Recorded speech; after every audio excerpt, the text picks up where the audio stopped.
दोस्तों अपनी लाइफ के 4 साल हम इंजीनियरिंग में देते हैं। आज कुछ समय मुझे दीजिएगा, बात करूंगा गेट एग्जाम के बारे में। मुझे लगता है ज्यादातर लोग इस एग्जाम को सही तरीके से समझ नहीं पाते हैं और कहीं ना कहीं कुछ मिसकंसेप्शन बन जाता है। आपको गेट लिखना हो ना लिखना हो, आपको अच्छा लगता हो बुरा लगता हो, 5 मिनट का समय मुझे जरूर दीजिएगा। आज बहुत इंपॉर्टेंट डिस्कशन करने वाला हूँ गेट एग्जाम के बारे में। नमस्कार दोस्तों, मैं हूँ आपका दोस्त संचित और स्वागत करता हूँ नॉलेज गेट पर। तो चलिए दोस्तों, एक एक करके, जैसे हेडिंग यहाँ पर लिखा हुआ है एडवांटेजेस ऑफ गेट, तो मैं गेट एग्जाम के बारे में कुछ इंपॉर्टेंट पॉइंट डिस्कस करूंगा और बहुत इंपॉर्टेंट बातें होंगी। एक एक करके समझने की कोशिश करते हैं। सबसे पहले मैं बोलता हूं अगेन, मुझे जो लगता है कि गेट एग्जाम कहीं ना कहीं, इसके बहुत सारे रीजंस है, कुछ रीजंस पे भी चर्चा करूंगा यार, लेकिन कहीं ना कहीं बहुत अंडररेटेड है और बहुत सारे बच्चे इस एग्जाम को सही से समझ नहीं पाते, जिसके कुछ कारण भी हैं। एक पहला कारण है कि ज्यादातर लोगों को मिथ है, ये भुलावा है। ऐसा लगता है कि यार जिसको ना रिसर्च करना है ना, जिसको पीएचडी करना है, जिसके मोटे मोटे चश्मे लगे हैं, जिसको टीचिंग में जाना है, उसी के लिए गेट एग्जाम है। जी नहीं सर, ऐसा बिल्कुल भी नहीं है। इस वीडियो में मैं इस पर भी डिटेल में चर्चा करने वाला हूं। उसके बाद एक और बहुत इंपॉर्टेंट चीज, ज्यादातर बच्चों को लगता है सर जो भी है अपने से बीटेक नहीं पास हो रही, 4 बैक लगी हुई है, हम गेट एग्जाम ना लिख सकते ना इसके बारे में सोच ही नहीं सकते। पेपर भरना, पास करना तो दूर की बात है सर, सोच भी नहीं सकते, हमारे लिए नहीं है। और कुछ उससे भी महाशय, उससे भी बड़े वाले लोग जो होते हैं वो एडवाइस भी लूजर से ही लेते हैं। अपनी लाइफ में कुछ नहीं किया है, 4 बैक लगी हुई है, औरों को डिमोटिवेट करते हैं। तो सर ये भी एक बड़ी इंपॉर्टेंट बात है। जब एडवाइस लेने जाइए, उस आदमी से एडवाइस लीजिए जो कुछ बताने के काबिल आपको, जिसने अपनी लाइफ में कुछ उखाड़ा हो, किसी भी फील्ड में उखाड़ा हो। खुद लूजर है, औरों को भी ऐसी एडवाइस देगा, औरों को भी। मेरे ख्याल से सबसे बड़ा पाप जो आप कर सकते हैं वो किसी को डिमोटिवेट कर सकते हैं, और वो बहुत सारे लोग इंडिया में फ्री ऑफ कॉस्ट कर रहे हो, तो उनका फुल टाइम जॉब भी ये है। तो क्या एडवांटेजेस हैं रियलिटी में? अगर ये सब मिथ है तो करेक्शन क्या है, एक एक करके बात करता हूं दोस्तों। सबसे इंपॉर्टेंट पॉइंट, बहुत रिसर्च करके और आसान से आसान तरीके से आपको समझाने की कोशिश करूंगा। देखिए, ज्यादातर इंजीनियरिंग स्टूडेंट का सपना है कि सर उसकी जॉब लग जाए, बिल्कुल सही सी बात है, और 3-4 लाख की भी लग जाए। ज्यादातर लोग के लिए तो ये भी सही चलता है, सर मजा आ गया, 3-4 लाख की भी लग जाए तो चलेगा। लेकिन अगर मैं आपसे बोलूं 10-15 लाख तक की जॉब, हाँ बहुतों की लगती है, आईआईटीज में पढ़ने वालों की, एनआईटीज में पढ़ने वालों की, लेकिन क्या एक आम बच्चा भी 10-15 लाख के पैकेज से स्टार्ट कर सकता है? एक तरीका है सर, और वो तरीका रिवर्स तरीके से डिकोड करता हूं। बहुत सारे लोग ऑब्जेक्टिव भूल जाते हैं, हम करने क्या निकले थे। सर आपको एक अच्छा पैकेज चाहिए, प्लस लगा देता हूं पर मिनिमम 15 का हो तो बढ़िया बात है, उसके बाद तो आगे जितना मिले उस पैसा किसको बुरा लगता है सर। अब ग्रेजुएशन आपने उतने अच्छे कॉलेज से नहीं की तो आपके कॉलेज में तो इस तरह की कंपनी आएगी भी नहीं। और मैं आपको बता दूं, अगर आप टैलेंटेड भी हैं, ऑफ कैंपस भी आप ट्राई कर ले, तो सर हार्श रियलिटी ये है कि ज्यादातर कंपनी आपको भाव नहीं देंगी, क्योंकि उनको सर कॉलेज से फर्क पड़ता है। तो आप क्या कर सकते हैं, आप मास्टर्स कर सकते हैं। You can go for MTech, 2 साल का कोर्स आपका है। और किस लेवल के कॉलेज से सर एमटेक करेंगे, किस लेवल का पैकेज हमें मिल जाए, आईआईटीज, एनआईटीज, ट्रिपल आईटीज, कुछ सेंट्रल यूनिवर्सिटीज हो सकती हैं, जैसे डीटीयू हो गया, लाइक दिस। उसके अलावा कुछ गिनती के कुछ प्राइवेट कॉलेज हैं, अगर आप इंटरेस्ट लेंगे आने वाले टाइम के अंदर इनके ऊपर भी मैं वीडियो बनाऊंगा। उसके अलावा गेट का एग्जाम लिख के आप सिंगापुर से एमएस कर सकते हैं, न्यूजीलैंड, जर्मनी। और यहाँ पर मजे की बात है, जीआरई और टॉफल भी आपको नहीं चाहिए होता। अगर आप किसी भी कोर्स में जाएंगे आपको जीआरई टॉफल चाहिए।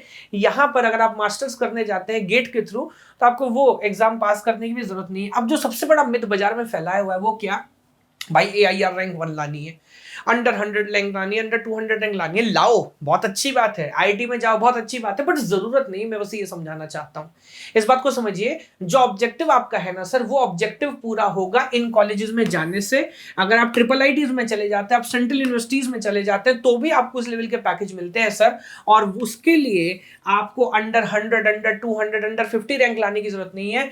4000 रैंक तक ठीक ठाक डिसेंट कॉलेज मिल जाते हैं, जिनसे अगर एमटेक की जाए तो ये ऑब्जेक्टिव अचीव किया जा सकता है, जो ज्यादातर लोग आपको नहीं बताएंगे। प्लीज अंडरस्टैंड, और मेरी मत सुनो ना यार, जाके बात करो, देखो मार्केट में कि ट्रेंड क्या चल रहा है ना। एक बार देखो कि इन सारे कॉलेजेस की क्लोजिंग रैंक क्या है। ट्रिपल आईटी दिल्ली किस रैंक पर क्लोज हुआ है? जो बच्चा एमटेक में है फाइनल ईयर में, उसको जाके पूछो कि भाई किस रैंक पे तेरा एडमिशन हुआ था। जाके फिजिकल जाने की जरूरत नहीं, आजकल तो इंटरनेट इतना बड़ा माध्यम है, बहुत सारी चीजें निकाली जा सकती हैं सर। तो अगर आप इतनी रैंक भी क्रैक कर लेते हैं, नंबर की टर्म्स में बात करूं, 40 मार्क्स पे भी सर ऑब्जेक्टिव अचीव होता है। मैं ये नहीं कह रहा हूं 70 मत लाओ, लेकिन 40 पे भी टारगेट अचीव हो रहा है। ये एक बहुत बड़ा एडवांटेज है जो गेट आपको देता है, और लोगों को इसके बारे में बहुत मिसकंसेप्शन है। अगली एक इंपॉर्टेंट बात, नहीं सर बस बहुत फ्रस्ट्रेशन हो गया, 4 साल में 40 पेपर लिख चुके हैं, अपना पक पक के पापड़ बन चुका है, डायरेक्ट जॉब चाहिए, गेट में क्यों लिखूं, मैं तो नहीं लिखूंगा। बेटा डायरेक्ट जॉब लगनी है, ठीक है, अगर आप डिसेंट टैलेंट भी रखते हैं, बीटेक में नॉन बैक पास आउट हुए हैं, 60-70% आपका चल रहा है, तो आम बच्चा सोचता है कि यार अपना 3-4 लाख का पैकेज लग जाएगा। आज की बात करूं 8 लाख तक का सोचते हो क्या? सर रियलिटी है 10 में से 9 बच्चे नहीं सोचते। आप एक काम करो, आप रिज्यूमे तो अपना बिल्ड कर ही रहे हो, बीटेक आपकी चल रही है, आप गेट एग्जाम क्रैक करो और गेट एग्जाम का एक डिसेंट रैंक, अगेन मैं नहीं कह रहा हूं रैंक 1 की बात कर रहा हूं सर, गेट एग्जाम क्वालिफाई करो, 2-3-4 हजार रैंक तक लाओ, लेकिन जब उस रैंक को आप इस रिज्यूमे के साथ बिल्डअप करोगे ना सर, तब इस रिज्यूमे का पोटेंशियल हो जाता है फ्रेशर पैकेज 8 लाख प्लस निकालने का। बिकॉज जब आप ये स्कोर कार्ड मेरे साथ लगाओगे, रेज्यूमे के साथ लगाओगे, then it speaks volumes about your technical knowledge. फिर आपको एग्जामिनर को अलग से बताने की जरूरत बिल्कुल भी नहीं है कि आपको कितना टेक्निकल नॉलेज है, और उसको उस नॉलेज को अलग से चेक करने की भी जरूरत नहीं है। अपार्ट फ्रॉम दैट, जब आप इस एग्जाम के लिए प्रिपेयर करेंगे, आपका जो टेक्निकल स्किल्स है वो ब्रश अप हो जाएगा, आपको प्लेसमेंट्स में मदद करेगा। उसके अलावा अगेन जो सेमेस्टर्स एग्जाम है, यार यहाँ पे मैं यूपीएससी की प्रिपरेशन की बात नहीं कर रहा ना, वही ऑपरेटिंग सिस्टम, वही डीबीएमएस, वही डेटा स्ट्रक्चर, वही डिस्क्रीट मैथमेटिक्स, सब कुछ वही तो है। तो जब वो आप साथ साथ पढ़ोगे सर, आपकी बीटेक की परसेंटेज भी इंप्रूव होगी 100%।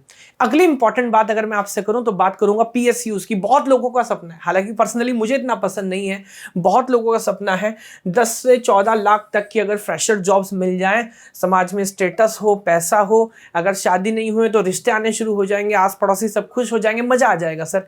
ये हो सकता है, ये भी गेट के थ्रू पॉसिबल है सर। रैंक चाहिए लगभग 1 से 300। अच्छा, इसमें भी अलग अलग चीजें हैं। कंप्यूटर साइंस में नो डाउट थोड़ी सी वैकेंसीज कम है, पर ये मैं सेंट्रल यूनिवर्सिटीज की बात कर रहा हूँ। यहाँ पे बहुत सारे स्टेट्स के अंदर भी वैकेंसीज आती हैं। पंजाब में बहुत वैकेंसीज आती हैं, यूपी में, बिहार में, तो आप अलग अलग स्टेट्स में जाके चेक कर सकते हैं। और वहाँ पे कभी कभी इंजीनियर की नहीं, जेई की भी पोस्ट आती है, जहाँ पे जो क्वालिफिकेशन है वो भी कभी कम होती है, या फिर कंपटीशन रिलेटिवली बहुत कम होता है। तो अगर सेपरेट एग्जाम भी आप लिखना चाहते हैं, गेट लेवल पे प्रिपेयर करते हैं, तो वो एग्जाम आप लिख के वो जॉब भी एक्वायर कर सकते हैं। तो गवर्नमेंट जॉब्स का भी एक अच्छा खासा स्कोप आपको मिलेगा। अगली बात दोस्तों करता हूँ एमबीए की। सर एमबीए के लिए तो कैट करना होता है, कैट भी कर सकते हैं, लेकिन सर गेट के थ्रू भी आप एमबीए में जा सकते हैं। आज़ादी के बाद जब भारत सरकार ने अच्छे अच्छे कॉलेजेस बनाने स्टार्ट किए, तो 7 आईआईटीज बनाए थे, 7 आईएम्स बनाए थे। बचा हुआ जो 15वां कॉलेज था वो था सर निटी मुंबई। तो निटी मुंबई अपने आप में एक डिफरेंट कॉलेज है, प्रीमियर इंस्टीट्यूट है गवर्नमेंट ऑफ इंडिया का। यहाँ पर आप मान के चलिए जो इंजीनियर्स होते हैं उनके लिए इंडस्ट्रियल इंजीनियरिंग करके एक प्रोग्राम है, बहुत मशहूर कोर्स है, एक तरह का एमबीए ये कोर्स, एक तरह का एमबीए है। एवरेज पैकेज जाता है 17 लाख प्लस। तो यू कैन इमेजिन किस लेवल की क्वालिटी यहां पर मिलेगी। और इसमें भी अगर आपको एडमिशन चाहिए तो कैट नहीं, गेट स्कोर पे इसके अंदर एडमिशन होता है। ऑन एन एवरेज अगर 1000 तक रैंक है, जब मेरा टाइम था तो मेरे ख्याल से अभी भी लगभग यही कहानी है, तो 1000 तक अगर आपकी रैंक है तो इंटरव्यू के लिए आपके पास कॉल आता है। उसके बाद जो भी इनका सिलेक्शन मेथड है, इंटरव्यू, जीडी एंड ऑल, वो सब करने के बाद आप यहां पर जा सकते हैं। आईआईटी मुंबई के जस्ट बगल में ये कॉलेज है, मुंबई के अंदर, बहुत शानदार है। तो ये एक बड़ी अपॉर्चुनिटी हो सकती है जहां कंपटीशन कम होता है। यार अगर कैट करके जाओगे तो हर कोई अप्लाई कर रहा होगा, यहाँ पे सिर्फ इंजीनियर जो गेट करके जा रहा होगा, और फिर गेट करने का जिसको एमबीए करना होगा, तो चांसेस बढ़ जाते हैं सिलेक्शन के। अगली बात ये सर टीचिंग में जाना है। देखिए टीचिंग में जाने की कहानी लंबी है। अगर आपको लॉन्ग टर्म में प्रोफेसर बनना है, आज से 2, 4, 5, 10 साल के बाद किसी डिपार्टमेंट का एचओडी अपने आप को आप देखते हैं, कैसे एचओडी की पोस्ट तक आप पहुंचेंगे, गेट एग्जाम क्वालिफाई करेंगे। अगेन मेरे हिसाब से अगर 5000 तक की भी रैंक आपकी है तो एक डिसेंट कॉलेज आपको मिल जाएगा। ऑब्वियसली अगर आपको है कि नहीं मेरे को यही कॉलेज करना है, तो भाई फिर तो जितना चीनी डालोगे उतना मीठा होगा। बट एमटेक करने के बाद आप एक और एग्जाम लिखते हैं जो नेट का एग्जाम होता है, यूजीसी एनटीए नेट। ये एग्जाम आप क्वालिफाई करेंगे तो यहाँ पर जेआरएफ और नेट क्वालिफिकेशन आपको मिलेगा। उसके बाद दोस्तों आप एलिजिबल हो जाते हैं किसी भी इंजीनियरिंग कॉलेज के अंदर असिस्टेंट प्रोफेसर बनने के लिए। हालांकि ऑब्वियसली इस फील्ड के अंदर अगर लॉन्ग टर्म आपको टिके रहना है और ग्रोथ चाहिए तो आपको ऑब्वियसली रिसर्च में जाना पड़ेगा, पीएचडी भी करना पड़ेगा, आगे उसकी भी बात करता हूँ। इसके अलावा देखो इंडिपेंडेंट रिसर्च के बहुत सारे ऑप्शंस होते हैं। डीआरडीओ है, इसरो है, बार्क है, सीएसआईआर की अलग अलग लेबोरेटरीज हैं। यहाँ पे बहुत सारे रिसर्च प्रोजेक्ट चलते हैं जहाँ पर रिसर्च स्कॉलर्स की ज़रूरत होती है। यहाँ पर भी वैकेंसीज आती हैं, अच्छा खासा स्टाइफंड मिलता है, रुकने खाने सब व्यवस्था मिल जाती है। लेकिन वहाँ पर भी आप देखेंगे मोस्ट ऑफ द टाइम जो हमारा गेट स्कोर कार्ड है वो मैंडेटरी रहता है, क्योंकि अब कोई भी ऑर्गेनाइजेशन क्यों अपना दिमाग लगाएगी यार, जब गेट एग्जाम ऑलरेडी है तो बोलेगा गेट क्वालिफाइड है, आओ बात खत्म हो गई है ना, इंटरव्यू रख लेते हैं उसके बाद डायरेक्ट। तो ये एक बहुत बड़ा एडवांटेज आपको मिलता है गेट क्वालिफाई करने के बाद। पीएचडी का अगेन समझिए, पीएचडी के अंदर प्रॉब्लम क्या है, इंडिया में कोई डायरेक्ट मेरिटोक्रेसी नहीं है, जैसे इंजीनियरिंग के लिए मेरिट बनती है, एमटेक में एडमिशन के लिए गेट की मेरिट बनती है, पीएचडी में ऐसा नहीं है। तो यहाँ पर अगर आपके पास एक अच्छा गेट स्कोर कार्ड है और साथ में आपने यूजीसी नेट क्वालिफाई किया हुआ है, तो दोनों का कॉम्बिनेशन, जितने अच्छे अच्छे नंबर इसमें आपके होंगे, दोनों का कॉम्बिनेशन आपको एलिजिबल बनाता है पीएचडी में एडमिशन के लिए। यहाँ पर एक पैटर्न ये भी है कि आपने मास्टर्स में अगर अच्छी रिसर्च की है, 1-2 पेपर आपके पब्लिश हैं, तो आपके चांसेस बहुत बढ़ जाते हैं। अच्छा, ये भी एक मेथड इंडस्ट्री के अंदर कि सर ये करने के बाद आपको टीचिंग में ही जाना पड़ेगा, प्रोफेसर ही बनना होगा। जी नहीं, अगर आप चाहें तो इंडस्ट्री के अंदर, अब वही डिपेंड करता है कैसे कॉलेज से पीएचडी कर रहे हो। अच्छे कॉलेज से पीएचडी करोगे तो बहुत अच्छी इंस्टीट्यूशंस के अंदर रिसर्च एंड डेवलपमेंट में, R&D में आपको जॉब मिल जाएगी। 25 लाख प्लस पैकेज मिलना ये बहुत आम सी बात है। लेकिन ये जो कहानी है सर, ये भी गेट से होके ही निकलती है। अपार्ट फ्रॉम दैट, सबसे लास्ट में अगर बात करता हूं, मेरी तरह इंडिपेंडेंट काम करना है, अपना बिजनेस बनाना चाहते हैं, कोई भी डिफरेंट स्किल सेट में, किसी प्राइवेट इंस्टीट्यूट में पढ़ाना चाहते हैं, किसी कोचिंग में काम करना चाहते हैं, अपनी कोचिंग खोलना चाहते हैं, तो भी सर मैं एडवाइस करता हूं कि गेट एग्जाम लिखो, अच्छी रैंक लेके आओ, एमटेक करो। क्यों सर, आपको क्या फायदा हुआ, मुझे क्या फायदा हुआ? सर सोच बड़ी होती है।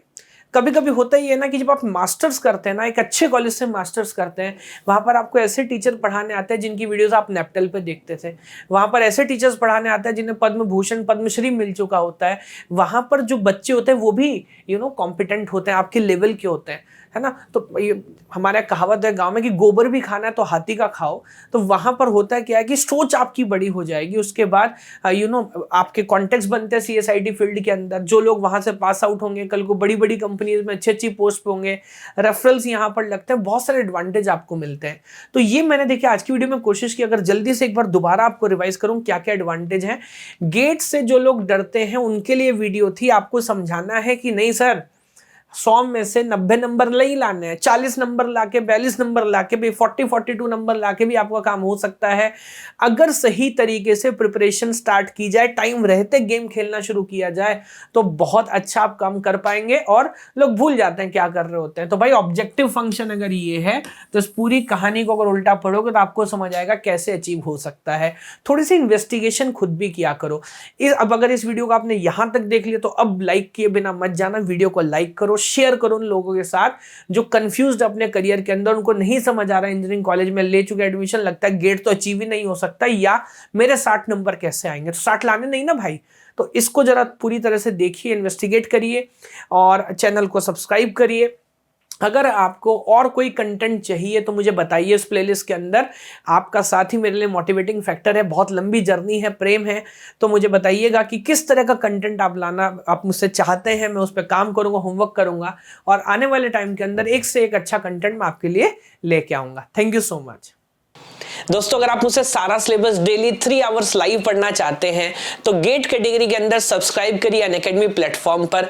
रेफरल कोड यूज करिए KGYT 10% डिस्काउंट के लिए। बाकी सारी इंफॉर्मेशन के लिए वीडियो का लिंक आपको डिस्क्रिप्शन में मिलेगा।